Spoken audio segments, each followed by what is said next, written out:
बिस्मिल्लाहिर्रहमानिर्रहीम। अस्सलाम वालेकुम dear students, welcome back to doctor Abdul academy. आज हम बात करने जा रहे हैं एक और टॉपिक की, टाइप्स ऑफ न्यूरॉन। तो स्टूडेंट्स, इसको पहले हमने जो न्यूरॉन का टॉपिक पढ़ा उसको हम रिकैप कर लेते हैं। आपको याद है पीछे हम पढ़ के आ चुके हैं कि न्यूरॉन्स एक्चुअली नर्वस सिस्टम की बेसिक यूनिट होती है। ये एक ऐसा सेल है जो इलेक्ट्रिकल सिग्नल यानी इम्पल्स को एक जगह से दूसरी जगह लेकर जाता है। जैसे आपके मोबाइल में वायर सिग्नल लेकर जाती है, बिल्कुल वैसे ही न्यूरॉन बॉडी में सिग्नल लेकर एक जगह से दूसरी जगह जाते हैं। अब क्वेश्चन ये है कि ये सारे न्यूरॉन्स एक जैसा काम करते हैं? जी नहीं स्टूडेंट्स, और आज का एक्चुअली टॉपिक भी यही है। न्यूरॉन थ्री टाइप्स के होते हैं: सेंसरी न्यूरॉन, मोटर न्यूरॉन और इंटर न्यूरॉन। अब क्वेश्चन ये है कि ये सारे न्यूरॉन क्या एक जैसा काम करते हैं? जी नहीं बच्चों, और आज का एक्चुअली टॉपिक भी हमारा यही है। तो इसके बाद हम डायग्राम के थ्रू भी इसको अच्छे से समझ लेंगे। चलें शुरू करते हैं। सेंसरी न्यूरॉन से, sensory neuron conduct impulse from receptor to the central nervous system. यानी जो सेंसरी न्यूरॉन है इसका काम ये है कि ये इंपल्स को रिसेप्टर से लेकर सेंट्रल नर्वस सिस्टम तक पहुंचाता है। अब रिसेप्टर क्या होता है? रिसेप्टर वो पार्ट है जो बाहर की दुनिया से इंफॉर्मेशन पकड़ता है, जैसे आपकी स्किन हो गई, आंख हो गई, कान हो गई। अब जरा इमेजिन करें कि अगर आपने गलती से गर्म तवे को छू लिया तो आपकी स्किन में मौजूद जो रिसेप्टर हैं फौरन ये सिग्नल कैप्चर करते हैं और ये गर्म है। अब ये सिग्नल ब्रेन तक कैसे पहुंचेगा? यही काम बेसिकली जो है वो सेंसरी न्यूरॉन के थ्रू हो रहा होता है। ये इस सिग्नल को उठाकर सेंट्रल नर्वस सिस्टम यानी ब्रेन और स्पाइनल कार्ड तक लेके जाता है। अब उसके बाद their cell bodies are located outside the central nervous system in the form of cluster called ganglia. ये गैंग्लिया की डेफिनेशन आपको अच्छे से आनी चाहिए।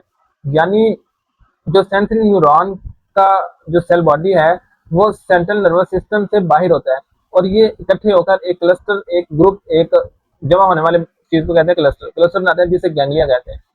गैंग्लिया का मतलब समझ लें, ये बस न्यूरॉन का एक इकट्ठा गुच्छा होता है। जैसे सेल बॉडीज के जो है ना वो सेल बॉडीज का एक गुच्छा होता है, वैसे ही ये जैसे तो किसी चीज को रखें और वो जमा करें तो वो एक गुच्छा टाइप बन जाता है, तो इसको गैंग्लिया कहते हैं। Their cell body give rise to dendrite on one side and axon at the other side.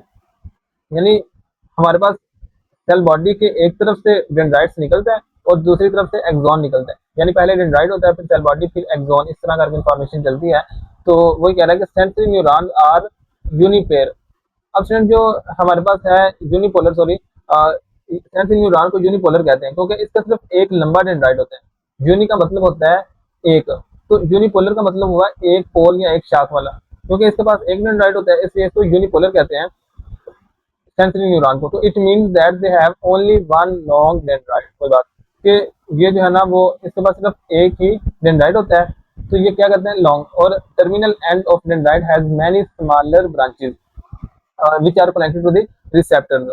और यानी इस डेंड्राइट के आखिरी सिरे पर कई छोटी छोटी शाखें होती हैं जो रिसेप्टर से जुड़ी हुई होती हैं। बस बच्चों इतनी सी बात है कि सेंसरी न्यूरॉन बाहर से इंफॉर्मेशन पकड़कर इसे अंदर यानी ब्रेन तक लेकर जाता है।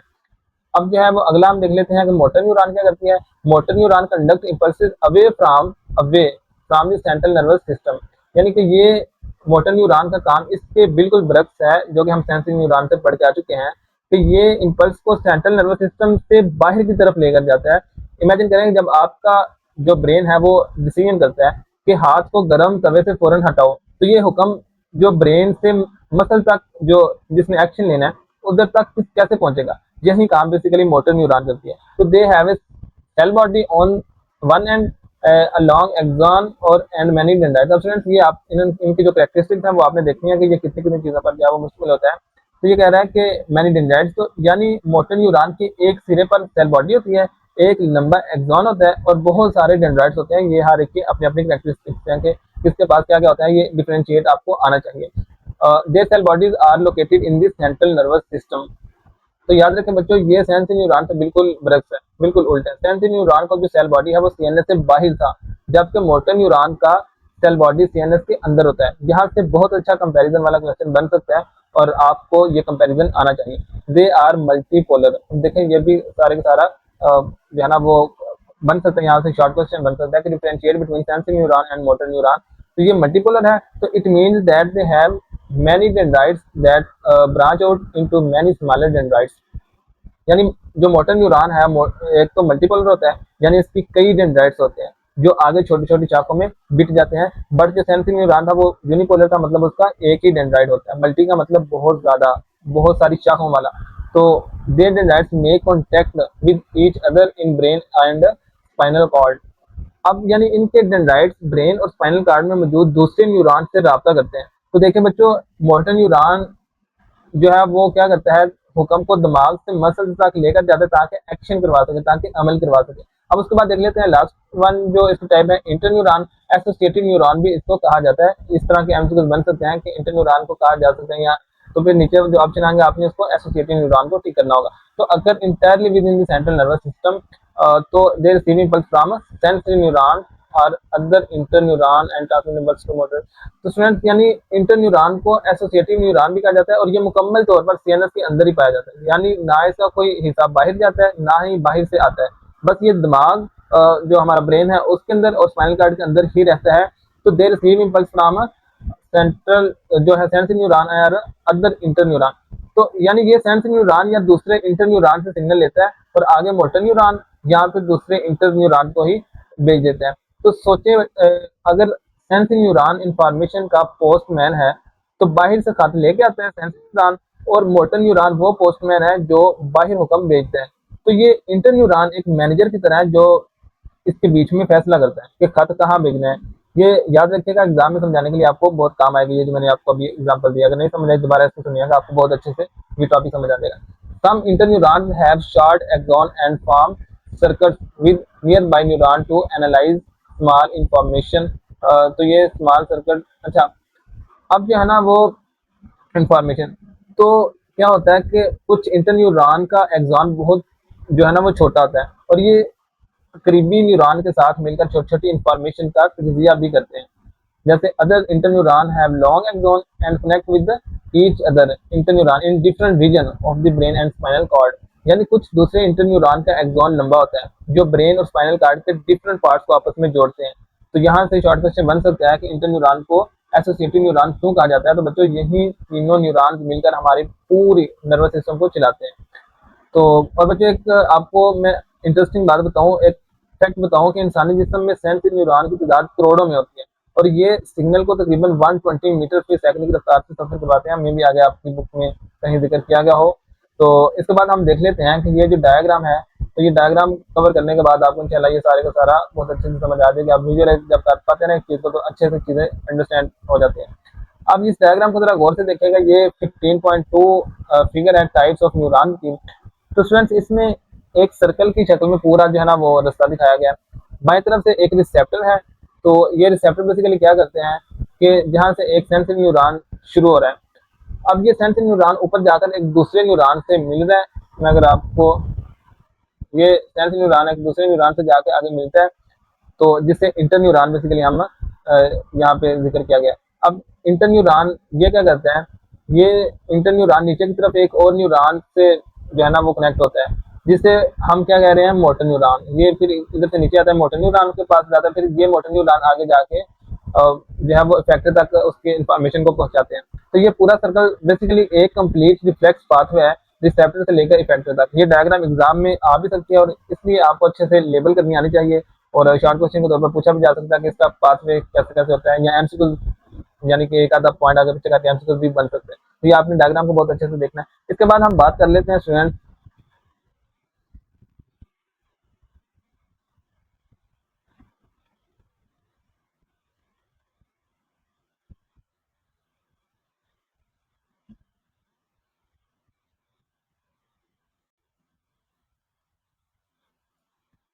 इसके बाद हम पढ़ लेते हैं रिफ्लेक्स आर को।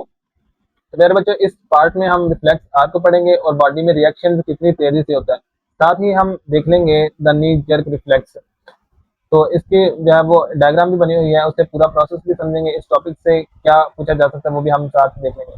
तो चलें शुरू करते हैं। इसको भी in nervous system neuron follow specific जो न्यूरल पाथवे है, जिसे आप कहते हैं to receive transmit and process impulsive. देखिए बच्चों, हमारे नर्वस सिस्टम में न्यूरॉन्स एक खास रास्ते पर चलते हैं, जो कि हम पीछे डायग्राम में भी देख के आ चुके हैं, जिसे हम आर्क कहते हैं। ये रास्ता इम्पल्स को रिसीव करता है, आगे ट्रांसमिट करता है और इसको प्रोसेस भी करता है। इम्पल्स यानी नर्व के जरिए जो इलेक्ट्रिकल सिग्नल जाता है उसको कहते हैं इम्पल्स। तो यहाँ से पूछा जा सकता है कि जो हमारे नर्वस सिस्टम में इम्पल्स के सफर या उसका जो पाथवे है उसको क्या कहते हैं, तो उसको बेसिकली आर्क कहते हैं। तो आगे हम देखते हैं जो न्यूरल पाथवे है may compose of only a few neurons or maybe more complex networks। ये पाथवे कभी सिर्फ 2-3 न्यूरॉन पर भी मुश्तमिल होता है और कभी बहुत कॉम्प्लेक्स नेटवर्क पर जो है ना वो बन जाता है। तो ज़रा इमेजिन करें जैसे आपके मोबाइल का नेटवर्क कभी सादा होता है, सिर्फ कॉल करनी होती है आपने, और कभी पूरा इंटरनेट सिस्टम जो कि बहुत कॉम्प्लेक्स होता है। बिल्कुल वैसे ही न्यूरॉन्स का नेटवर्क भी बहुत सिंपल भी होता है और कॉम्प्लेक्स भी हो सकता है। तो the reflex arc is the simplest neural pathway. और इन सब पाथवेज में जो सबसे ज़्यादा पाथवे जो सादा पाथवे है उसको रिफ्लेक्स आर्क कहते हैं। और ये क्या करता है, control of reflex action, immediate automatic and involuntary response to the external and internal stimuli. ये रिफ्लेक्स एक्शन रिफ्लेक्स आर्क को कंट्रोल करता है। और रिफ्लेक्स एक्शन का मतलब ये है ऐसा रद्द-ए-अमल जो फौरन हो, यानी कि इमीडिएट हो, ऑटोमेटिक मतलब खुद ब खुद हो, और इनवॉलेंटरी और जिसमें हमारा कोई इख्तियार ना हो, उसको कहते हैं इनवॉलेंटरी। जैसे अगर आपका हाथ गलती से किसी गर्म तवे पर लग जाए तो आप फौरन उसको पीछे की तरफ हटा लेते हैं, आप सोचते नहीं, बस हो जाता है ऑटोमेटिकली, यानी इनवॉलंटरी रिस्पॉन्स है। तो इनवॉलंटरी यानी बगैर इरादे के स्टिमुलाई कहते हैं, यानी वो चीज जो रद्द अमल पैदा करते हैं उसको कहते हैं स्टिमुलाई। और आगे हम देख लेते हैं द नी जर्क रिफ्लेक्स। अब इसमें कह रहा है कि knee jerk reflex that occurs when someone hits the tendon below the knee the patellar tendon with the hammer. अब ये बड़ी जबरदस्त एग्जांपल है नी जर्क रिफ्लेक्स की, जब घुटने के नीचे मौजूद टेंडन जो होते हैं नी जर्क, और जिसे पेटलर टेंडन कहते हैं, उस पर हथौड़े से हल्की सी अगर जरब लगाई जाए तो ये रिफ्लेक्स होता है। अब हैरानकुन बात यह है कि ये वही टेस्ट है जो डॉक्टर आपके घुटने पर छोटे हथौड़े से करता है, आपने में भी देखा ही हो। तो tapping on that tendon acts as a stimulus. तो ये एज ए स्टिमुलस, इस टेंडन पर हल्की सी जो जरब लगती है वही स्टिमुलस है जो पूरे प्रोसेस को शुरू करता है। अब जिस स्टिमुलस क्या करती है, tapping in sensed by the receptor present in the जो है वो क्वाड्रिसेप्स मसल ऑफ थाई। अब इस जरब को जो है वो कहते हैं क्वाड्रिसेप्स मसल जो है वो रान के होते हैं, और उसमें मौजूद रिसेप्टर्स वो इस जरब को, इस थोड़ी सी जो जरब लगाई जाती है उसको टैपिंग की जाती है, उसको फील करता है। अब जो डायग्राम में अगर देखें ना, तो रान के ऊपर वाले ये जो है हमारे पास क्वाड्रल जो मसल है, अब इसमें क्या होता है कि ये जहाँ रिसेप्टर्स होते हैं, और अगर थोड़े से या हैमर से थोड़ी सी यहाँ पर जरब लगाई जाए तो क्या होता है कि द रिसेप्टर क्या करते हैं, generates a nerve impulse in the sensory neuron. तो ये जो रिसेप्टर्स होते हैं ना, ये एक नर्व इंपल्स पैदा करते हैं जो सेंसरी न्यूरॉन में चले जाते हैं। अब द सेंसरी न्यूरॉन क्या करते हैं, carries this impulse travel to the spinal cord.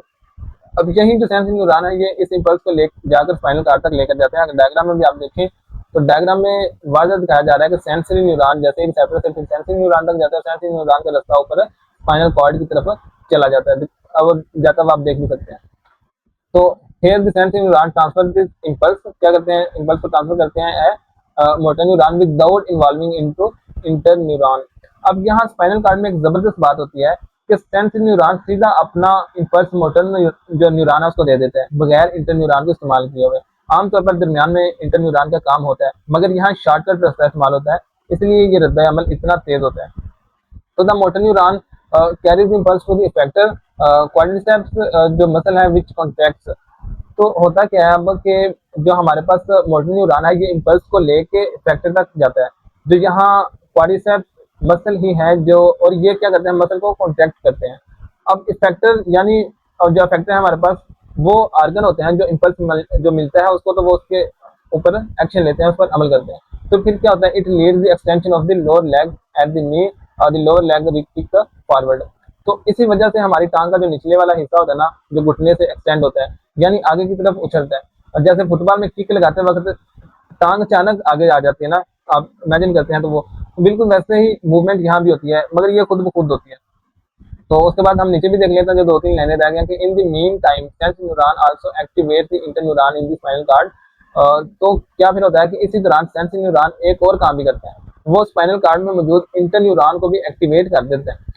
तो inter neuron release chemical which inhibit the motor neuron that connect to the hamstring muscle. ये इंटर न्यूरॉन कुछ केमिकल्स खारिज करता है जो इन मोटर न्यूरॉन को इनहिबिट कर देते हैं जो हैमस्ट्रिंग मसल से जुड़े हुए होते हैं।